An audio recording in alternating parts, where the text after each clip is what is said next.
Namaste and welcome to the audience in this brand new episode of our program, Guest in Town, Atithi Devo Bhava. It's me, Rohan Shrestha, your regular host. Today we are going to focus on the sustainable energy and gender. For this, we have in our studio, we have Ms. Sheila Oparaocha, and she is the International Coordinator and Program Manager of Energia International Network on Gender and Sustainable Energy. Let me welcome her. Welcome, ma'am. Welcome to Nepal. Welcome to our studio. Namaste. Thank you very much. I'm very happy to be here in this wonderful country, Nepal. Thank you so much, ma'am. Namaste, hamro tarfबाट पनि. Do you know how to speak in Nepali language or not? I know Namaste. And also, I have been told many times how to say thank you, but I'm not going to try it. But I would very much like to learn. Okay. So, how did you find Nepal and the Nepali people? Oh, wonderful. I always say I've been coming to Nepal since 2004, Okay. and every time I come to Nepal, it's like I'm coming home. Most of the times when I come, I come to visit our partners who are based here in Kathmandu. So I tend to spend a lot of my time here in Kathmandu. We work with the Center for Rural Technology Nepal. But I've also been to Pokhara and to try and see some of the wonderful Himalayas.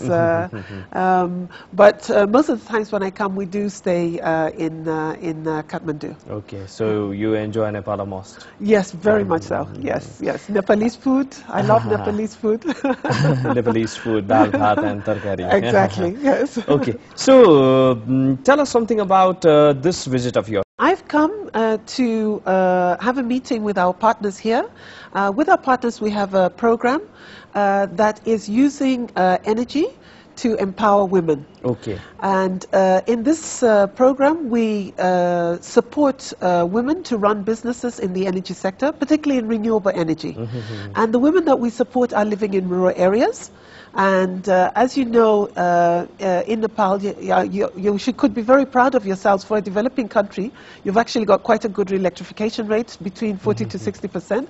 But most of that is mainly in your urban areas. In your rural areas, it's much less. I think it's about 8%.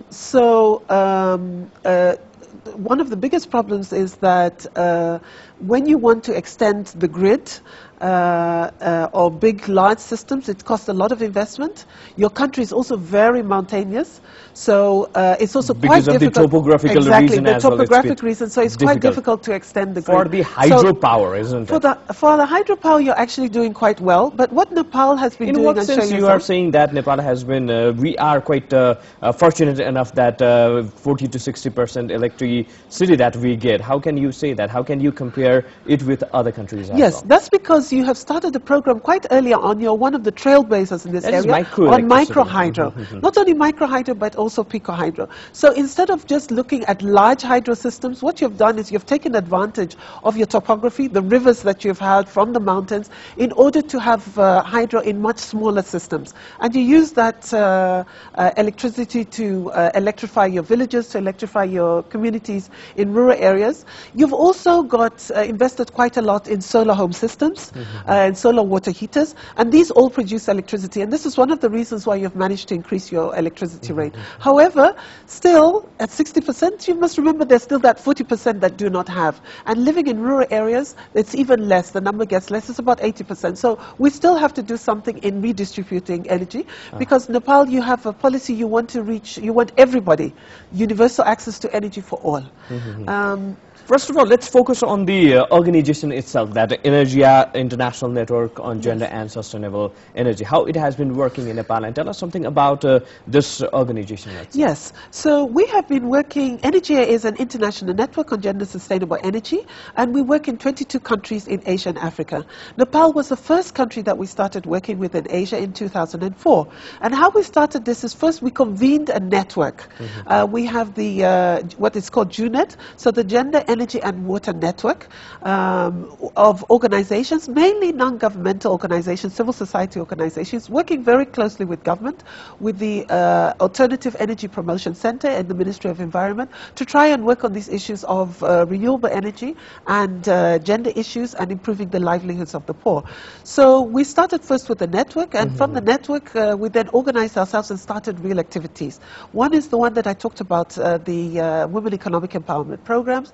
The other activities that we do is we do a lot of training and capacity building as well around these issues of the women, but also of other groups, of our government colleagues as well, to try and understand these issues. Why are gender issues important in the energy sector? Right. How do you analyze the overall status of women in Nepal as well as the South Asian country? Because you have been working in India, in the countries like India and Bangladesh as well. Yes. So tell us something about that. How do you see? Because it is said that the condition of women in the globe is all same. How do you analyze and how do you compare the status of Nepal? So when we have to compare the status of women all around the globe, we have to also compare it according to the status of men. And what we know is that generally, although there have been a lot of improvements made with women, we're still lagging behind.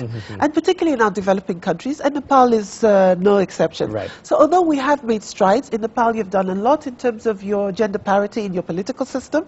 It's one of the countries in your parliamentarians, it's leading on that. But still in a lot of areas we do want to see women, more women.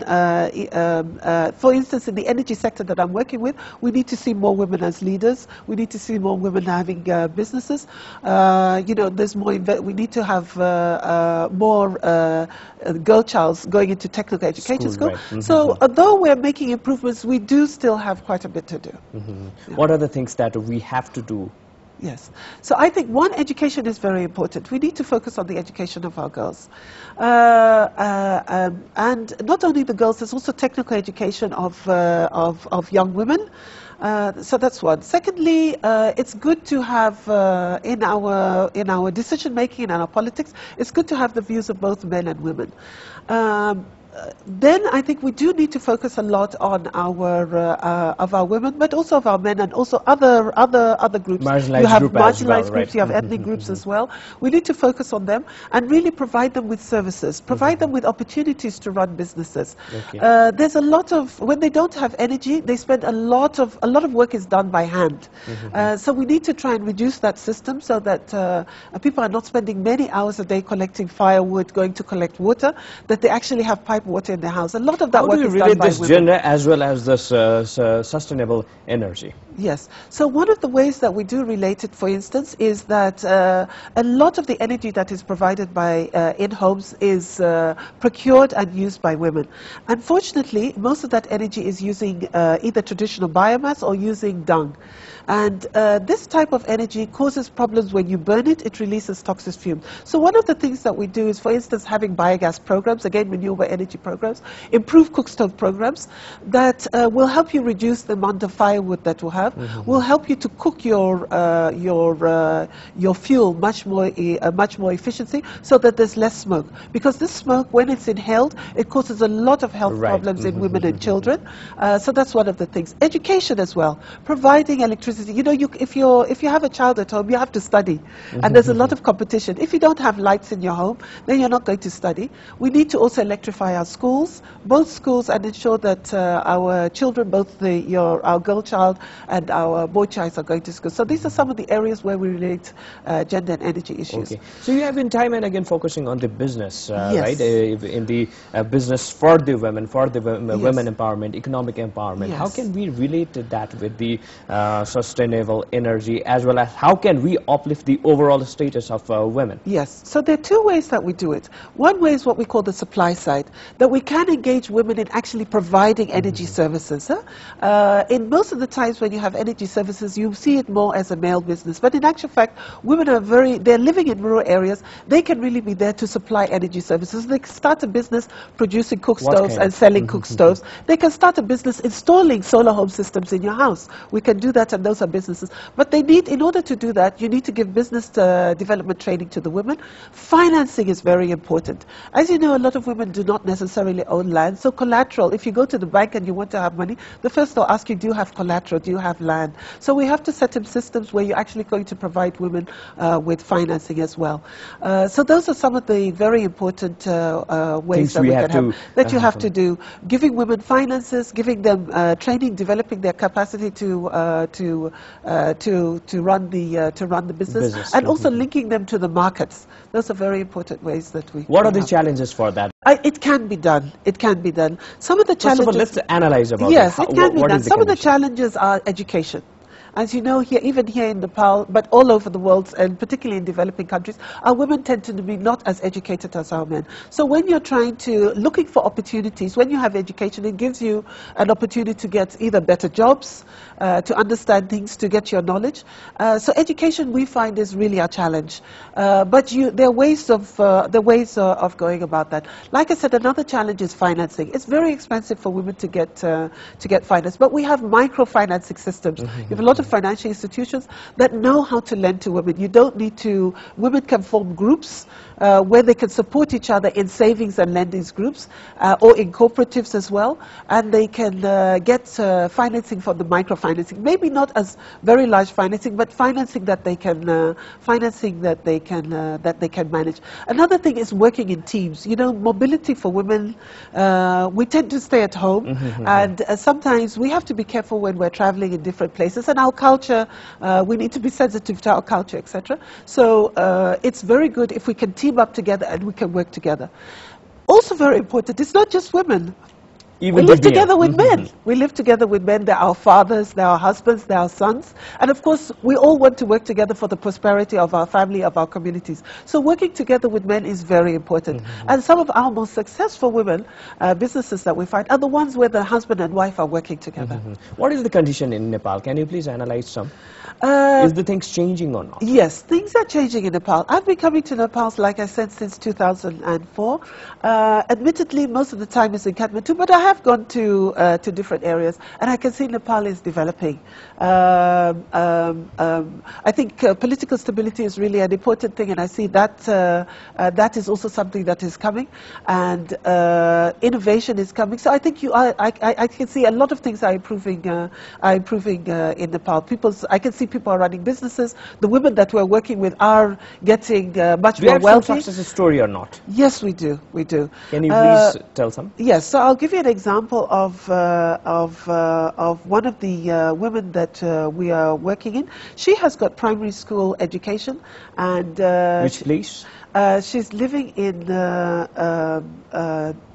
Actually, she was living in Pokhara. Okay. And what we did is that we gave her some training. She came to the training. We had a 5-day training. After that, she became very interested in the training. But for her, one of the biggest issues was not having financing. So we managed to link her up to our microfinancing institutions, and we talked to them about, not seeing women as a risk, but actually seeing women as an asset. That she lives in this area, she's interested, she's very close to her customer. So they gave her, they first lent, I think the first amount of money that she was given was about 7,500 Nepalese rupees, and she started her business. She first started investing in mud stoves. Now this is someone who is actually bringing in stoves, not just stoves from Nepal, but the portable stoves, much more advanced stoves. But even sometimes when her customers more, she brings in stoves from imported stoves from India, and she's now selling almost. So far, like this month, she was saying she's placing an order for about 500 stoves, and she's going to sell them. No. Now she's using the metal portable stoves, the improved cook stoves. So she has moved from the mud stoves, her business has grown. She's now selling to other areas, not just in her area, she has grown. There is really technological transformation day by day, and we are still focusing on this mud stoves and biogas and all. Yes, exactly. But she started with mud stoves, but she moved from mud stoves. Now she is she's focusing on what we call the tier 3 type of stoves. It's a much more sophisticated stove that she's using, and she did technical training. We trained her on how to manufacture and on how to produce them. She's doing that, and she's producing them. She's employing people. She has got about 10 people in her employment. So this is one of the success stories. And what is also successful is that she has been able to, apart from providing employment in her community, she's also used that to educate her children. And so that has changed. Things are developing. Exactly. So it's not only her, it's now in the next generation that her children are going to school. Like I said, she went to primary school. Her children are now going to secondary school, and she was telling me that her child she's looking for a place to go to university. She wants her child to get a scholarship. She was asking if there can be a place for her in the Netherlands. Right. Yes. It's been so long that we have been focusing on this gender as well as the sustainable energy, that everyone is focusing. Yes, we have to focus on the development of this sustainable sustainable energy as well as a gender-sensitive issue. But still, we have not been able to attain the goal. What is the reason behind this? Not only in Nepal, in the globe. Globally, and I think that's a very good point. And I think one of the things is our policies and our political will. Because we see that it's important, we understand the linkages, it's important, you know, they say that if you educate a woman or if you invest in a woman, you've invested in the whole community. We know that energy is important for all our livelihoods. We know that women and energy go together. But we need to have our policies in place that are going to provide an environment where we can really focus. We need our politicians to really prioritize this in our agenda. Not only the developing countries, even the developed countries, they have not even in the developed countries, even when you look at gender issues, if you look at the global statistics, it's cost-cutting. You know, in September 2015, we agreed on the Sustainable Development Goals. And one of the goals was on gender equality and women's empowerment. And this was across all countries. And what we found is that we still need to improve the condition of women across all countries. There's some countries that are doing better. And that's not just in the developed world. Like I said, even in our developing countries we're doing better. Well, we still need to improve. But we need to have the political will. We need our politicians, our policy makers to come on board and, you know, to... How does this politics hamper the business, or let's say this gender-sensitive issue, or let's say sustainable energy? Yes, how this is related? Yes, you know, because when you have a policy, policies are long-term. So we're looking for by the government, exactly. the political parties. Yes, exactly. So policies are developed by the governments, and when government develops policies, it creates an enabling environment for a sustainable intervention. We don't want to just come and have one project, one intervention here, you know, one activity here, etc., etc. What we need is governments are very important. We can't do things without our governments. Our governments create our policies. Those policies will create a long-term plan for how we want to go in development. So we need to have those policies, and we need to have those policies that are going to take into consideration improving the livelihoods of all our people, of all groups. I guess you have gone through the policies of different countries as well as Nepal. Can you please highlight some what kind of policies should be drafted to uplift the overall economic status, social economic status of women, as well as this sustainable energy as well? Yes. What kind of policies? So some of the most important policies to women, like I said, are policies that support women's businesses, financial investing. For instance, having a women development fund. If you have a policy that defines women development, supporting our ministries. We have the ministries of gender or women's affairs, etc. They sometimes tend to be underfunded, and they're responsible for helping all the other line ministries, everybody else, to actually work on these things, to work on gender issues. We need to really prioritize them, invest in them, invest in our ministries so they can support others. Other policies that are really important are also on gender-based violence.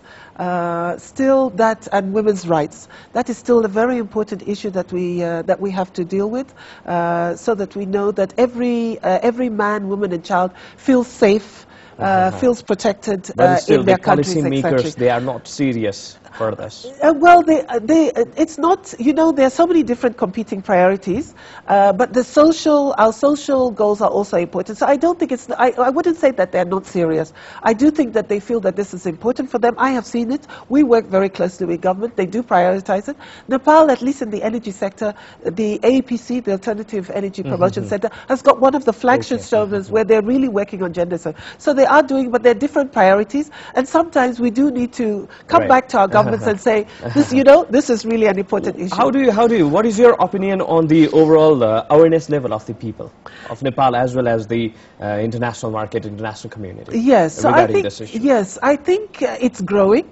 I think public awareness on these issues still can be increased a lot, but I think it is growing, but we need to do a lot of effort, because, you know, they say change starts at home. The English say charity begins at home. If you're going to change the lives of women, of girls, it has to start at home. It has to start with your mother, your father. We have to change we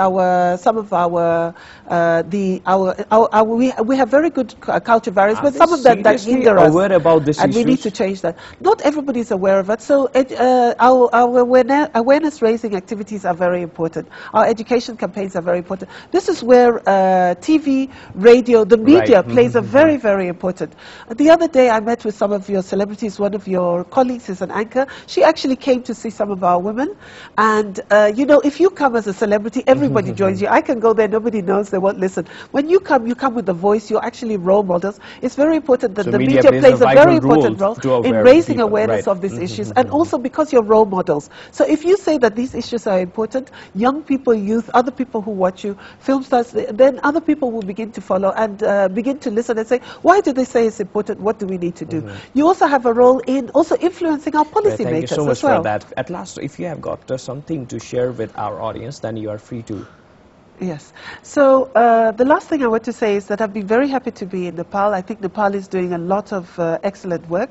I'll just encourage Nepal to really focus on the empowerment, particularly the economic empowerment of their women, of their girls. I think if and really trying to reduce the differences, the income differences, education differences. If you do that, I think Nepal will be one of the prosperous and beautiful countries within the next 10 years or so. Well, thank you so much, ma'am, for your time and your valuable opinions. Thank you very much. Well, thanks to you as well, the audience, for your time. Please do stay with us for more news and entertainment packages. Keep watching Himalaya Television. Namaste.